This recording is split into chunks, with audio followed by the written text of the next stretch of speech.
Hello and welcome to Maternal Mental Health Awareness Week. My name is Eve Canavan, one of the co-founders of the week, and we are celebrating year 10 of Maternal Mental Health Awareness Week with our theme, A Decade of Voices.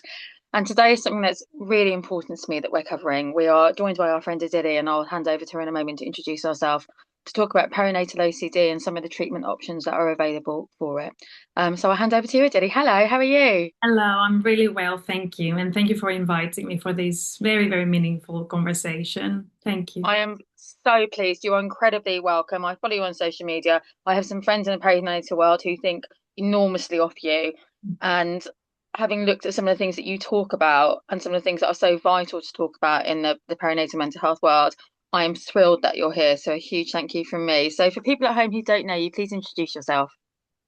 Yeah, so I'm Idyli. I'm a specialist cognitive behavioral therapist. I specialize on working with adults with anxiety and OCD, and I've specialized in perinatal OCD through the last few years of my NHS career journey, where I supported moms and dads with anxiety conditions and OCD for 5 years at the National Service for Anxiety Disorders and Trauma at the Maudsley Hospital. And that's how I worked very intensely with, yeah, a lot of moms and dads who were either expecting a baby or had a baby recently. Thank you. And I say I love your page, and I've watched some of the things that you've done with some of the organisations who I really respect in this field. And one of the things I love about you is that you talk about, and we'll talk about this later, you touch on things that people are quite frightened to talk about when they're experiencing perinatal mental health issues and perinatal OCD in particular. So we wanted to give this very open space to talk about those things. And so to kick off, I wanted to talk about what is perinatal OCD and what are intrusive thoughts. If you could go into that, that'd be great. Sure, sure. So perinatal OCD is the type of OCD that occurs during either pregnancy, so the antenatal period when someone is expecting a baby, and it's worth saying that it happens to both moms and dads, but of course we will be focusing on moms more today. Um, and then postnatally in the first year after birth. And intrusive thoughts are thoughts that we all experience. They are involuntary. We don't choose to have them. They don't say anything about our intentions or who we are as a person. So they often can be distressing because they might clash with our values and who we want to be. And they play a very key role in the cycle of OCD because most of us would interpret, intrusive thoughts as thoughts that go through our minds and they're not meaningful in any way. But in the case of OCD, these same intrusive thoughts, they might be interpreted in a threatening way. So that's where the cycle of OCD starts when, I guess, the first part of OCD, the obsessions, this is more about the thinking process. That leads to a lot of distress when obsessions are experienced. So obsessions are about how we interpret these intrusive thoughts. And often they're interpreted in a way that makes the person feel very, very distressed and threatened and ashamed often and embarrassed. So, in an effort to manage all these feelings, then the compulsive behaviors follow, which is an effort of the person to manage their distressing emotions and try to feel calm and emotionally safe again. And unfortunately, this pattern reinforces itself because it brings short term relief. But in the long term, it develops more and more fear towards these thoughts, and it reinforces the message that they shouldn't be there, they're dangerous, they mean something bad about the person, and that's how the cycle maintains itself. And I was going to ask you about how these things kind of differ from normal worries, but you've covered that. But one of the things I wanted to talk to you about is that how do these thoughts and why do they target a parent whose values are so different to what they're saying? So we say to people, I'm not a healthcare professional, but working in this world as a peer supporter, I say you're thinking them, but it means the opposite of what you're actually thinking. So, like, why and how do they target people? And they're so anti what their values are. Yeah, yeah, which leads to people often in therapy saying, "Oh, I wish I had another type of OCD because I would be able to manage it so much better. It's this specific type, or is this content of my intrusive thoughts that feels so wrong because it really goes against who I am as a person." And this is, I guess, one of the myths. Of course, OCD is always distressing for everyone. It's not that one type of OCD is less distressing than another. But I think that perfectly, I guess, summarizes and describes what you're talking about, that OCD always targets what's more precious, what's more important in someone's life. And this happens because I guess our attention in life is not neutral. It's driven by our values. So when something is really important to us and really meaningful, that's when we want to protect it the most. And therefore, that shapes our attention. We're more likely to pick up any threats towards what's really important to us. And that's how I guess the OCD, it feels like it attacks what's more valuable and important, because our attentions are going to latch on these type of intrusive thoughts that feel completely opposite to who we are as a person. And therefore, maybe going back to the question about what's the difference between worries and obsessions, is that with worries, we can acknowledge that even if something is not who we are, we can let them go. But what turns these maybe similar intrusive thoughts into obsessions is the idea that this is not normal, this shouldn't be happening, which leads to a sense of threat and then the compulsive behaviors. So, yeah, I'm also thinking about an additional layer to do with perinatal mental health, that from an evolutionary point of view, a baby that's so vulnerable is more likely to survive when a mom is more vigilant to threats and, of course, cues of the baby to be able to look after the baby. So, from a biological point of view, it does make sense that as moms, we become a little bit more alert.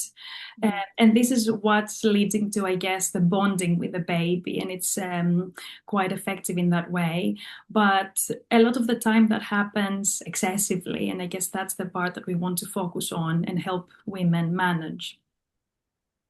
Thank you. And do you know what? I think the way you describe it, I think is so, for me, the reason I like you, Diddy, is that you describe things in a really simple, straightforward manner. Because I think often when we talk about perinatal OCD, quite often, and I've got no problem saying this, it's kind of dallied around, like about what it is and what the thoughts are. It's almost as if we can't speak about this. And I think what's so great about you is that you talk so openly about it, and actually that you're not a monster for having these thoughts at all. And this is something that you will work through, and the reason that you've got them is exactly why you've talked about it.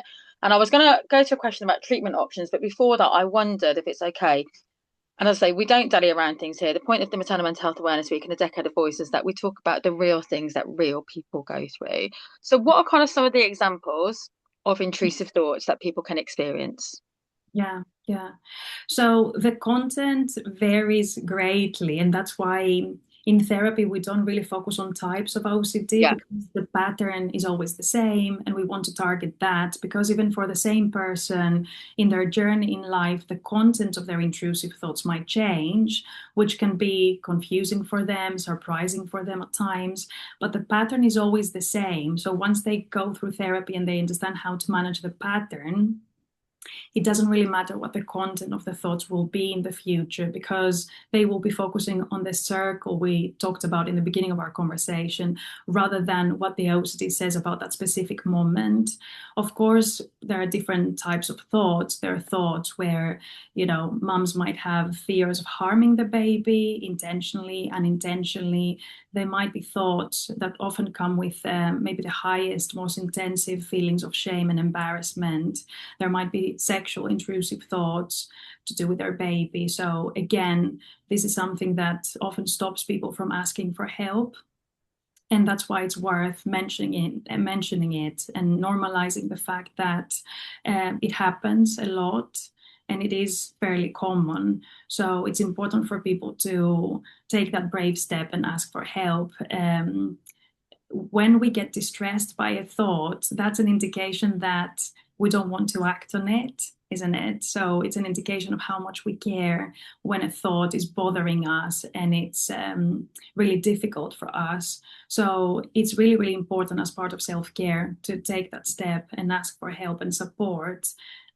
For exactly that reason, to learn how to manage that pattern and that cycle, to interrupt the cycle. There is a big myth that it's the content of the thoughts that is the problem. It's the intrusive thoughts that's the problem, when actually it's not, because we all have intrusive thoughts. And also, when I see people for therapy for their OCD, they can admit that in other life areas they manage intrusive thoughts perfectly and they're very confident with managing them without really having second thoughts about them. So it's not the intrusive thoughts that's the problem, but it's how they get interpreted, how they get responded to, and what feels like the solution, the compulsive behavior, I mean, which might be a physical behavior, but often it's also a mental process, mental response. It's this, what feels like the solution, that ends up becoming the problem and maintains that cycle. Thank you. And that's one of the reasons I asked you about this, because I think we get so many messages, and I was talking to you this in on our pre-chat. When we talk about sexually intrusive thoughts in particular, I think we're one of the only platforms that actually ever really talks about them quite openly. But it is the single most terrifying thing I think that some people can go through, to have a baby and then experience sexually intrusive thoughts. And so I wanted to give that space where we talk openly about people have thoughts of harm, thoughts of harming themselves, thoughts of harming their baby, and sexually intrusive thoughts, because they are the unspoken. And I know from healthcare professionals as well who've said, gosh, I had no idea these kind of things existed. And I have a woman in front of me traumatized and terrified that she's experiencing these things. And so I want to thank you for giving us the space where we can talk so openly about this, because there is no shame in it. And if you are watching this, I'll say it loud and clear. There is no shame in experiencing thoughts of harm or sexual intrusive thoughts. And Mm. that's why we've created this space in the week to talk about these kind of things. And as the wonderful Adiz just talked about, there are treatment options. And I think we'll go into that kind of conversation now. And so in the perinatal OCD world, we talk about treatment. Oh, please, yeah, come in. I wanted to add, I don't want anyone to see this conversation and think, actually, I'm not represented in the video, because my content, the content of my intrusive thoughts is completely different. And it might be about contamination or the relationship with my partner during the postnatal periods. We won't be able to cover all the different, I guess, range of intrusive thoughts, but it doesn't really matter. I guess I want to underline the fact that it's not about the content, it's about the pattern. So any type of intrusive thoughts, if they lead to that cycle of distress, it's very much, I guess, it's very important to look at and ask for help to learn how to manage. Yeah. Yeah, thank you. And absolutely, for that context, thank you very much for coming in on that. And I wanted to talk about treatment options, because you talk about this quite a lot on your page. And I think when people hear the words perinatal OCD, quite often we hear the term ERP as a Mm. treatment option. So I wanted to talk about, for someone who's never heard of ERP, which is, I still always have to look at this, even though it's been well for so long, exposure and response prevention. So how would you describe ERP and the context of it in motherhood, perinatal OCD, and how does it work? So ERP has two elements. The first one is exposure.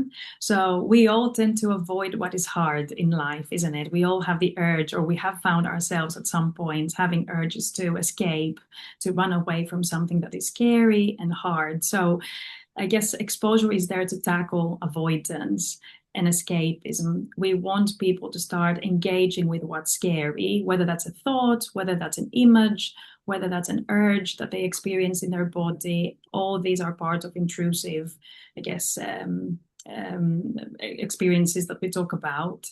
So the exposure is about facing the fear, wherever it might be coming from in relation to the OCD cycle. And then it's not enough on its own, because I often hear people in therapy, they come for therapy sessions and they say, I've exposed myself. If they have, for example, a very, I guess, basic example of someone having a fear of dogs, I've been around dogs, but still I feel scared. I don't feel confident yet.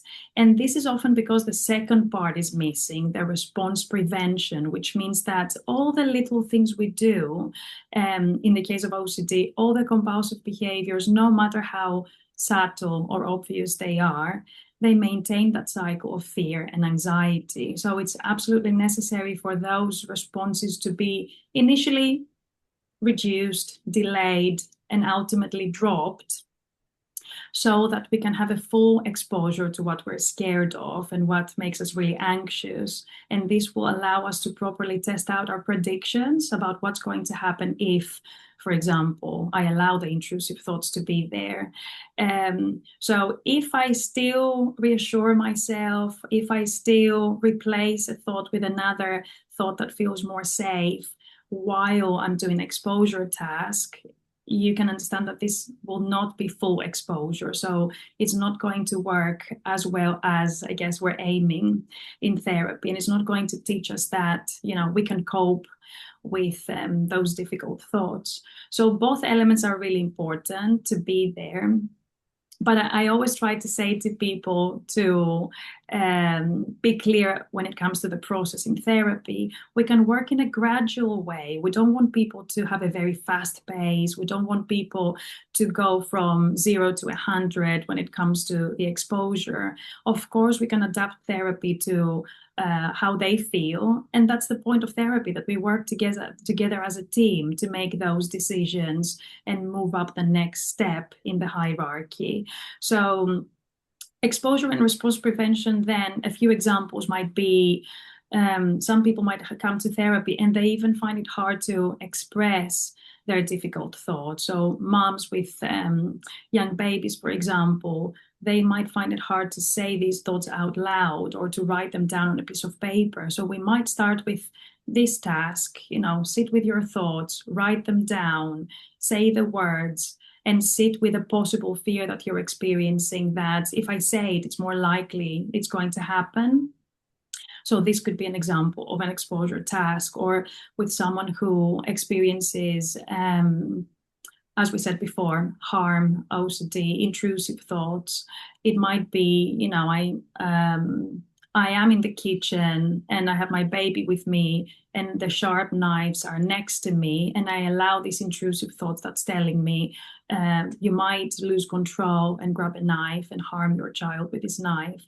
I allow this thought to happen and I test out my prediction. And I tolerate the distress that I'm feeling right now. And this is going to improve my confidence managing these thoughts.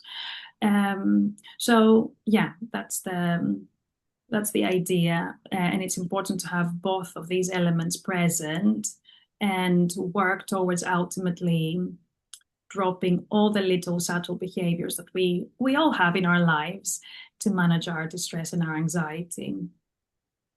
Thank you. And I think you've so eloquently talked about kind of the exposure side of that and talking through that. What does the response prevention look like?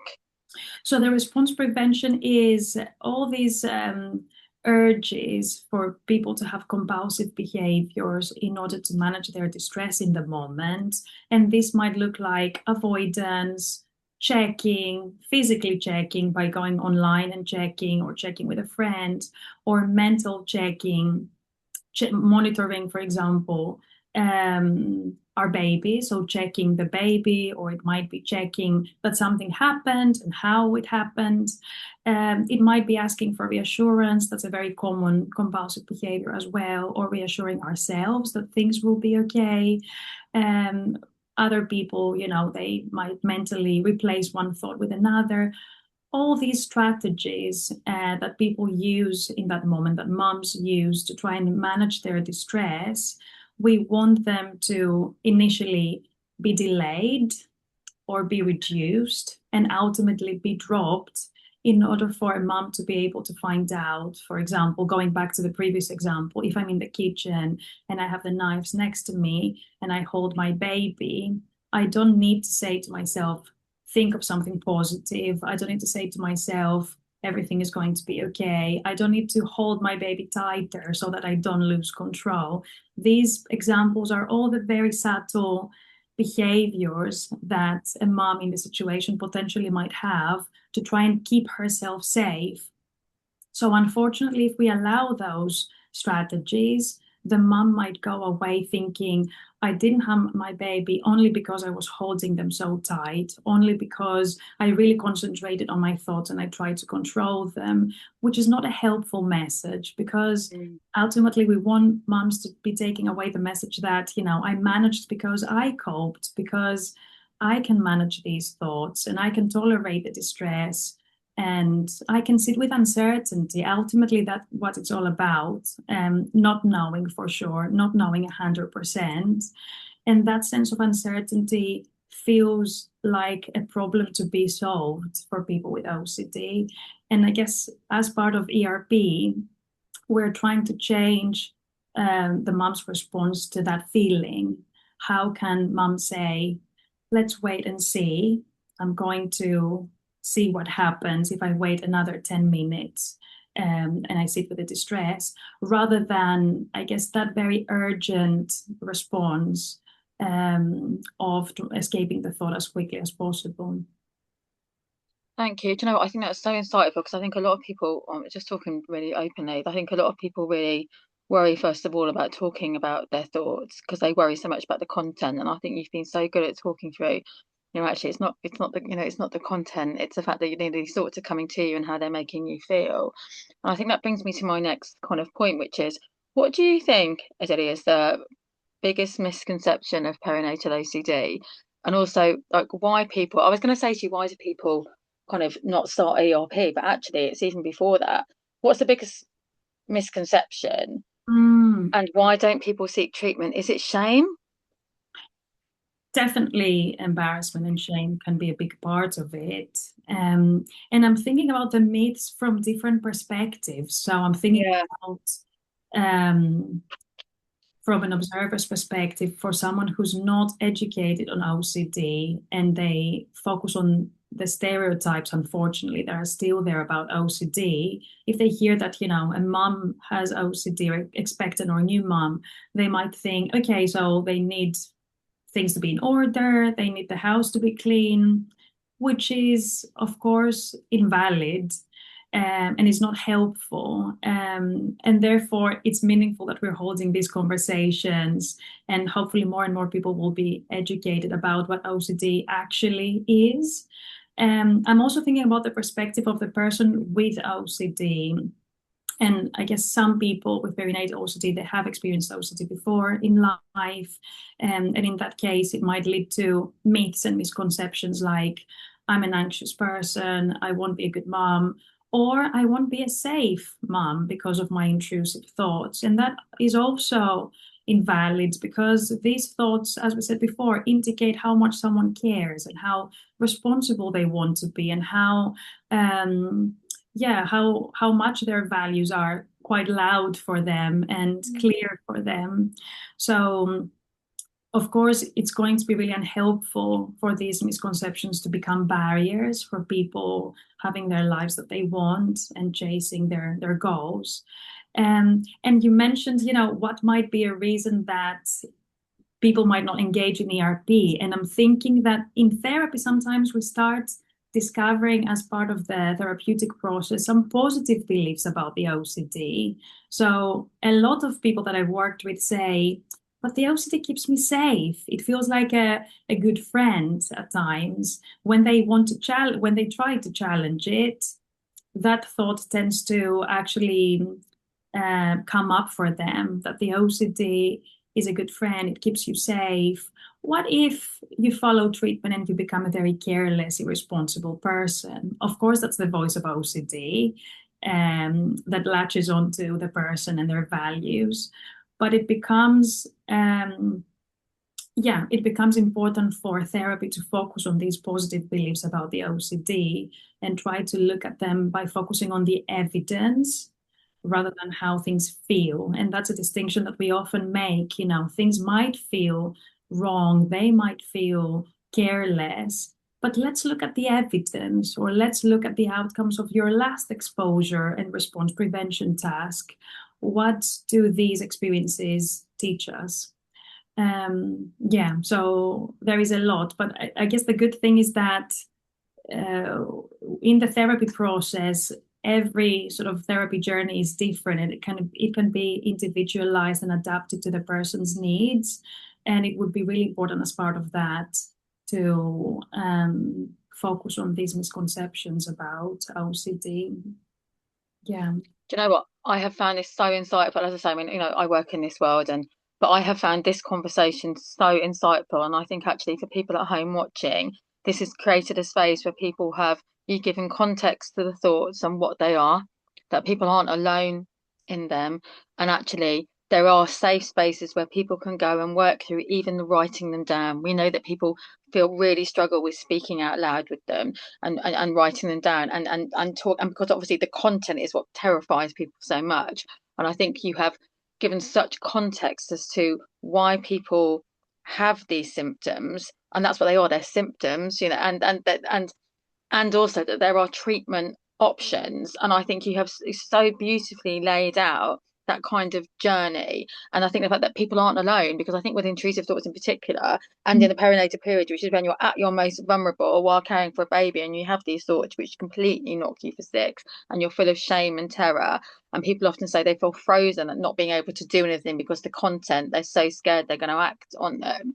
And I think you've given such an unbelievable context to it, and the fact that this is very treatable. And I Mm. think for me, I think how can people, if people are at home thinking, because Dilly's friend of ours, if people think you're really speaking to me, Dilly, how can people access treatment? How can people contact you? Like you've got your, I would really honestly follow Dilly's Instagram page. It's absolutely brilliant. And she's done incredible work with some of our friends like Maternal OCD, who are a charity focused purely on OCD in the perinatal period. But how can people reach out to you and contact you?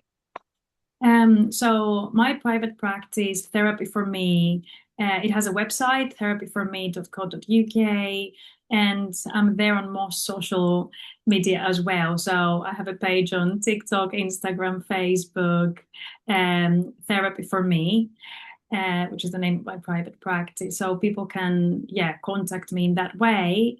And I don't know whether I can also leave maybe my email and telephone number in a comment when that video gets posted. Yeah.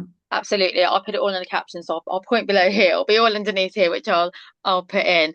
I want to thank you so much for graciously giving us your time today and contributing to year 10 of the Maternal Mental Health Awareness Week, where it's really important we have what other people label as difficult conversations, but we don't see it as that. These are conversations that we need to hear, we need to have, showing women and families that they can and do get better, even from things that are incredibly distressing. So from me to you, I want to say a massive thank you for giving your time to us and for so beautifully going through what perinatal OCD is and how it is very, very treatable. So thank you very much.